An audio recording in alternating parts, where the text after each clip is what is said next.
건재공업의 주체와 현대화를 다거치어 우리의 건재로 만년대계 기념비적 건축물들을 더 많이 일도 세우도록 걸음걸음 손잡아 이끌어주시는 경의하는 김종훈 동지의 불멸의 용도자하고는 천리마 타일 공장에도 뜨겁게 새겨져 있습니다.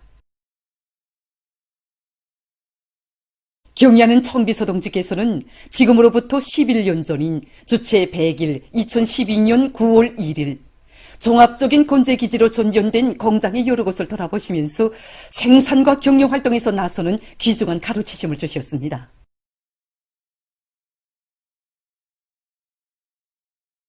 경의하는 청비서 동지께서 우리 공장을 찾아오신 그날은 2단계 농nghiệp 확장 공사를 끝내고 생산에 금방 진입했던 때였습니다.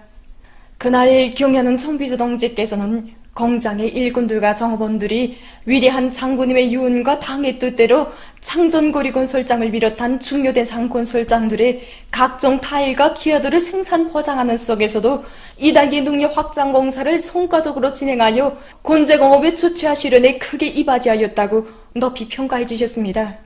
공장이 철저히 우리의 원료에 기초하고 우리나라의 훈한 무연탄을 가서하여 타일 소송을 하고 있는 데 대해 대단히 만족해 하시면서 경의하는 청비서 동지께서는 모든 타일들을 높은 수준이라고 자랑하는 다른 나라 타일들보다 더 훌륭히 만들겠다는 일꾼들의 교리도 기쁨 속에 들어주셨습니다. 그러시면서 공장에서는 지금의 고든 성과에 자만하지 말고 타일의 질적 지표를 계속 갱신하여 제품의 질을 부단히 끌어올려야 한다고 강조하셨습니다.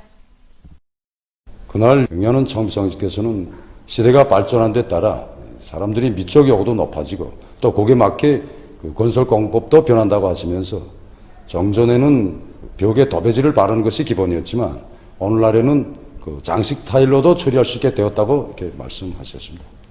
그러시면서 오늘 공장을 돌아보니 이곳 일꾼들이 자기가 하는 일에 대한 긍지함과 인력심, 진취적인 사업 태도를 가지고 일판을 통일크게 밀고 나가고 있는 것을 알 수 있었다고 하시면서 이것이 바로 애국심이라고, 달공장 일꾼들과 종업원들이 이 불타는 애국심이 자신의 마음을 후덥게 해줬다고 말씀하셨습니다.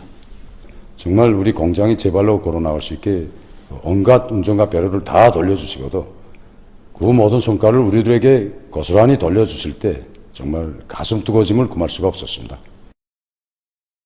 그로부터 2년이 지난 주체 103 2014년 8월 2일 삼복의 무더위도 마다하지 않으시고 또다시 공장을 찾으신 경의하는 청비서 동지께서는 공장의 일꾼들과 노동계급이 새로운 천리마를 타고 더 높이 비약하라고 공장의 이름도 천리마 타일 공장으로 새로 명명해 주시며 여러 가지 타일들을 높은 수준에서 원만히 생산 보장하기 위한 과업과 방도들을 환히 밝혀주셨습니다. 경의하는 청비서 동지께서 우리 공장을 두 차례나 찾으시면서 거듭 강조하신 문제가 타일의 가지수, 생산량, 질을 높이는 데 계속 큰 힘을 놓는 곳, 이것입니다. 공장이 처음에 섰을 때에는 타일 가지수가 16가지였다면 지금은 수백 가지나 되며 생산량은 2.5배로 장성하였습니다. 지난 시기 미래과학자고리, 여명고리를 비롯해서 건설 대상들의 필요한 마감 건재를 우리 원료, 우리 기술로 원만히 생산 보장하였습니다. 지금 공장에서는 생산 공정들을 더 증설해서 생산 능력을 확장하는 것과 함께 자체 기술 역량을 강화해서 앞선 기술들을 생산에 적극 받아들이고 있습니다. 새 시대 건설 혁명의 불길을 세차게 일으키는 데서 자신들이 맡고 있는 임무의 중요성을 더 깊이 자각하고 지금 천리마 타일 공장의 일꾼들과 노동계급은 대건설 전구마다에 필요한 건제품들을 더 많이 생산해서 당중앙 전원회의들의 결정을 철저히 관철할 일념을 안고 증산의 동음을 높이 올려가고 있습니다. 조선민주주의민공화국 창건 75돌 기념 중앙연구 토론회가 8월 31일 인민문화궁전에서 진행됐습니다. 조선노동당 중앙위원회 비서 리일환 동지와 중앙과 평양시안이 당, 행정, 근로단체 일꾼들, 무력기관, 과학, 교육, 문화예술, 출판보도, 혁명사적부문, 당 간부 양성기관의 리론 선전 일꾼들이 토론회에 참가했습니다. 토론회에서는 우리 공화국의 창건과 강화 발전에 쌓아올리신 졸세 위인들의 볼미리 업적을 심도 있게 분석한 논문들을 최고인민회의 상임위원회 부위원장 강윤석 동지, 인민경제대학 부학장 량경호 동지, 조선노동당 출판사 사장 겸 책임주필 김송찬 동지, 사회과학원 원장 태형철 동지, 내각 사무장 김금철 동지가 발표했습니다.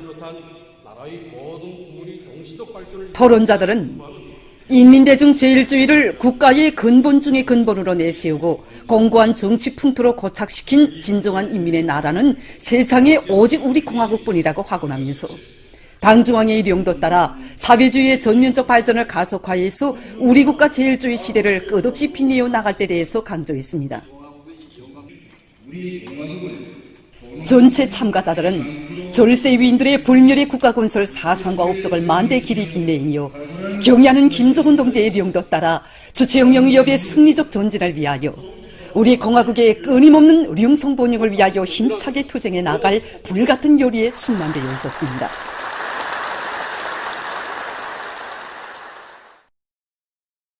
위대한 당의 령도 따라 우리 국가 제일주의 시대를 빛내어 나가자. 진심과 낙관이 넘쳐 새로운 승리를 향하여 힘차게 나아가자.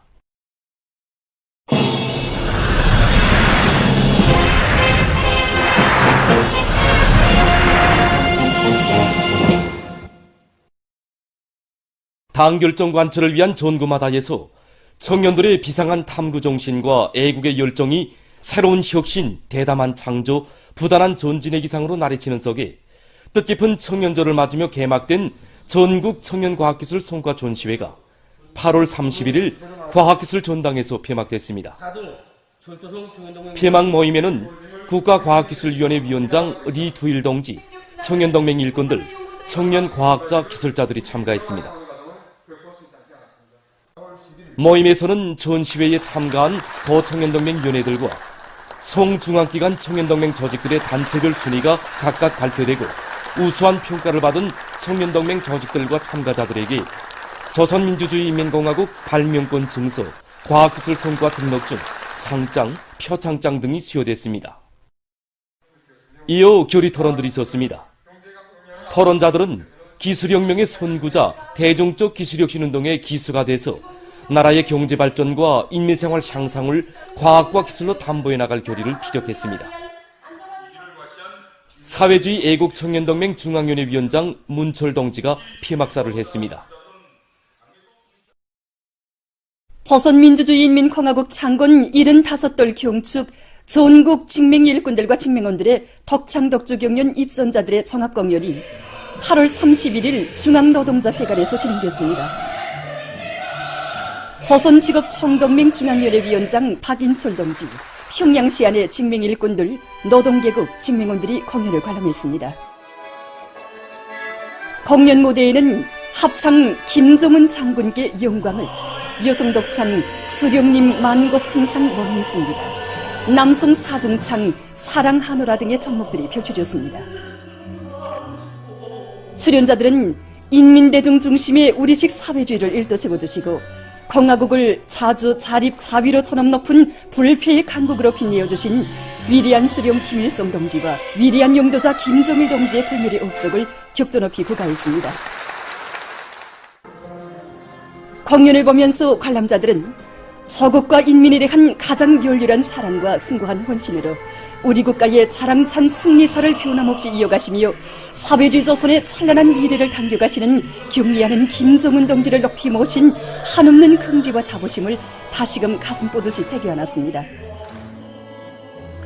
위대한 강국의 새 시대와 더불어 영솟는 애국의 힘으로 우리 공화국의 끊임없는 융성 번영을 일으켜 나갈 노동계급과 직맹원들의 철석의 의지를 보여준 공연은 합창 자력갱생 행진곡 우리의 국기로 끝났습니다. 어린이들의 천성적 소질을 찾아내고 적극 개발시켜서 남다른 재능을 가진 꼬마 재간둥이들을 더 많이 키우기 위한 사업이 활발히 벌어지고 있는 속에 제15차 뛰어난 재능을 가진 전국 유치원 어린이들의 경연이 얼마 전 과학기술 전당에서 진행됐습니다. 이번 경연에는 전국적 범위에서 지능과 예능 부분에서 뛰어난 재능을 가진 100여 명의 어린이들이 참가했습니다. 그래서 지난 시기 경연과 좀 구별되는 점이 있다면, 지난 시기에는 지능과 예능 부문 그리고 운동 부문 이게 분과별로 갈라서 경연을 진행했다면, 올해 진행한 경연에는 경연에 참가한 모든 어린이들이 지능개발 교육정도에 대한 청적 평가를 진행한 기초위에서 소외, 구리기, 만들기, 운동 각 분과별로 기능적인 측면을 겨루게 하는 이런 방법으로 진행하고 있습니다. 해마다 진행하는 경연이지만 올해 경연하는 걸 좀 보니까 정말 우리 어린이들이 그 학상력, 상상력, 이 관찰력이 확실히 높아졌다는 것이 알립니다. 이번 경연이 뛰어난 소질과 재능을 가진 이런 어린이들을 더 많이 찾아내 키워줄 수 있는 이런 좋은 계기로 되고 있습니다.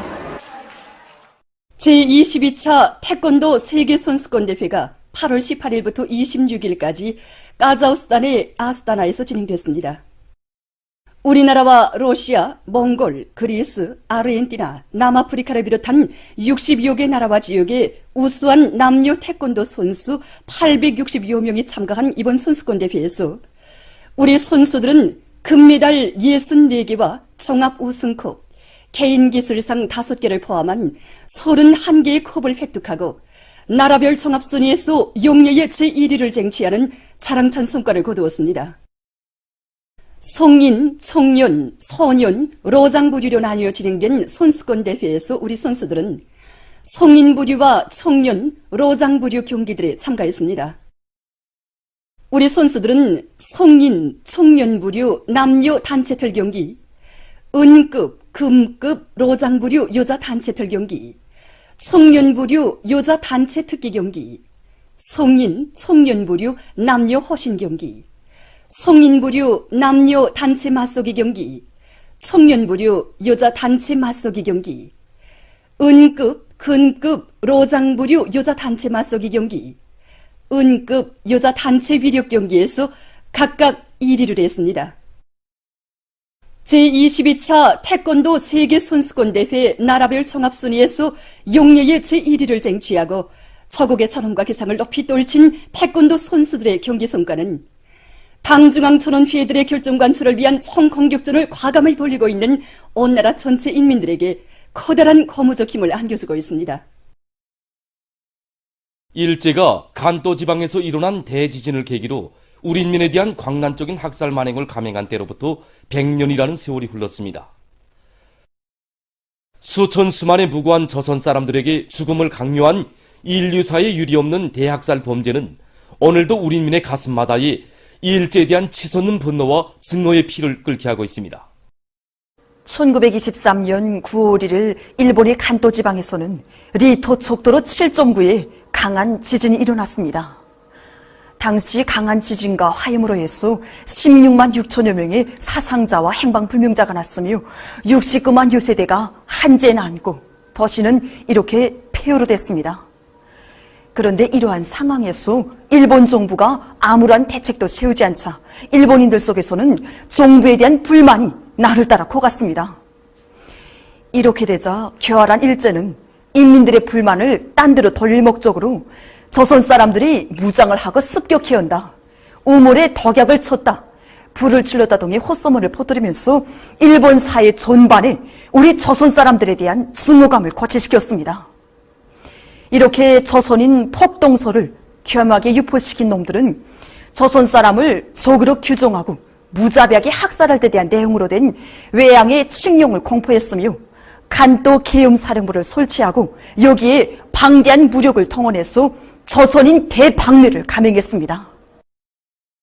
사람잡이에 미친 일제 군경들과 자경단은 계엄사령부의 지휘 밑에 인간의 두뇌로서는 상상도 할 수 없는 잔인한 방법으로 조선 사람들을 닥치는 대로 학살했습니다. 살인마들의 귀축 같은 만행으로 인해서 벌과 열을 남짓한 기간에 2만 3천여 명의 무고한 조선 사람들이 목숨을 잃었습니다. 일제는 조선 사람들을 색출하기 위해서 가는 곳마다의 검문소들을 설치하고 날창과 참대창, 쇠갈구리 등 각종 흉기들을 가지고 우리 조선 사람들을 닥치는 대로 학살했는데 그렇게 학살된 조선 사람들의 시체가 도미를 이루었고 어떤 것에서는 못을 다 메울 정도였습니다. 자연의 재난인 간도 대지진을 계기로 감행된 일제의 국악무도한 조선인 집단 살육 범죄는 철도철 및 정부에 의해 계획적으로 조직적으로 감행된 가장 엄중한 반인륜적 범죄행위였습니다. 이 사진 자료를 보면서 정말 일제야말로 국악한 살인기, 피를 줄이는 흡혈기이며 우리의 천년 숙적이라는 것을 다시금 심장에 새겨안게 되었습니다. 간도 대학살 만행이 있은 때로부터 한 세기가 흘러왔습니다. 그러나 그날의 무고한 죽음을 당한 저 영혼들의 복수의 당부가 지금도 저희 기전에 들려오는 것만 같습니다. 우리 새세대 청년들은 일제가 우리 민족에게 저지른 죄악을 영원히 잊지 않을 것이며 반드시 피해 대가를 받아내고야 말 것입니다. 8월 31일 밤에 올해의 가장 밝고 큰 보름달이 관측됐습니다.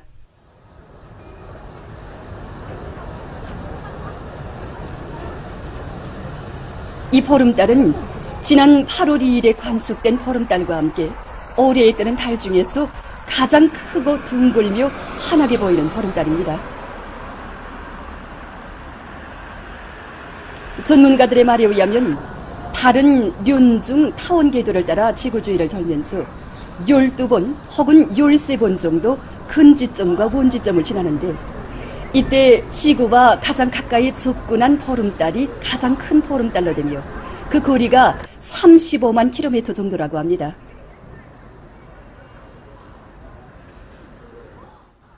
(8월 31일) 우리나라에서 가장 큰 보름달이 뜬 시간은 19시 37분경이었으며 가장 높이 뜬 시간은 9월 1일 0시 21분경으로 관측됐습니다.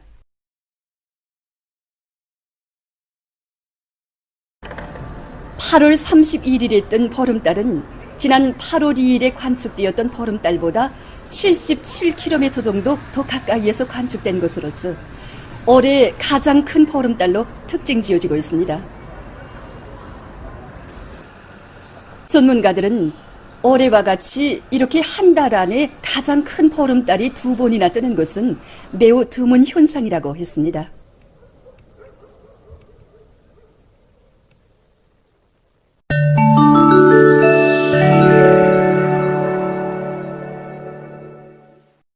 (8월 31일) 여러 나라에서도 올해의 두 번째로 되는 큰 보름달이 관측됐습니다. 가장 크고 밝은 이 보름달은 8월 31일 새벽부터 파키스탄과 팔레스티나, 그리스 등 세계 각지에서 관측됐습니다. 이번에 관측된 큰 보름달은 지난 8월 1일 밤에 관측됐던 보름달보다 지구로부터의 거리가 더 가까운 것으로 해서 올해의 가장 큰 보름달로 된다고 합니다. 중국 외교부 대변인이 8월 28일 정기기자회견에서 중국 유학생들을 탄압하고 있는 미국을 규탄했습니다. 최근 미聯邦 수사국은 중국 유학생의 학업 신청 자료를 졸취하고 사증 기만죄로 체포하여 기소하였으며 미국 세관 및 국경보호국은 증거와 근거가 부족한 상태에서 3명의 중국 유학생을 옥류, 조사하고 송환했습니다. 이와 관련해서 대변인은 잊지도 않는 죄명까지 꾸며내면서 중국 유학생들에게 탄압과 박해를 가하는 미국의 행위가 정치적 목적으로부터 출발한 것이며 중국은 이를 견결히 반대한다고 온명했습니다. 8월 21일 미국 소아과 학회가 발표한 자료에 의하면 2021년에 미국에서 총기류 범죄로 4,750여 명의 어린이가 목숨을 잃었습니다. 2019년에 3,390명, 2020년에는 4,368명의 어린이가 총기류에 의해 사망했다고 합니다. 미국에서 총기류 범죄는 어린이 사망의 첫째가는 원인으로 되고 있다고 합니다. 8월 29일 쿠바의 서부 지역에 태풍이 들이닥쳐 큰 물피해가 발생했습니다. 폭우를 동반한 태풍으로 큰 물이나 도로들이 물에 잠겼으며 전력체계가 마비됐다고 합니다. 큰 물 피해를 입은 지역들에서 주민들이 소개됐다고 합니다. 이 나라 기상기관은 바닷물 온도 상승을 비롯한 기후변화의 후가로 태풍이 더 자주 들이닥칠 것이라고 예측했습니다. 최근 세계적으로 고래 상어의 마리수가 계속 감소되고 있다고 합니다. 국제자연보호연맹이 밝힌 데 의하면 지나친 물고기 잡이로 세계적으로 고래 상어의 마리수가 급격히 줄어들어서 12만 내지 20만 마리밖에 남지 않았다고 합니다. 고래 상어는 더운 물을 좋아하는 특성으로 해서 인도네시아의 해역에서 많이 서식하고 있다고 합니다. 지금 이 나라 동물 연구 집단은 고래 상어의 지느러미에 추적 장치를 설치하고 고래 상어의 움직임과 생활 방식을 세밀히 관찰하고 있다고 합니다. 전문가들은 앞으로 결정적인 대책이 세워지지 않는다면 고래 상어와 같은 바다 동물들이 완전히 멸종될 수 있다고 하면서 바다 동물 보호 사업에 힘을 놓을 것을 호소했습니다. 보도를 마칩니다.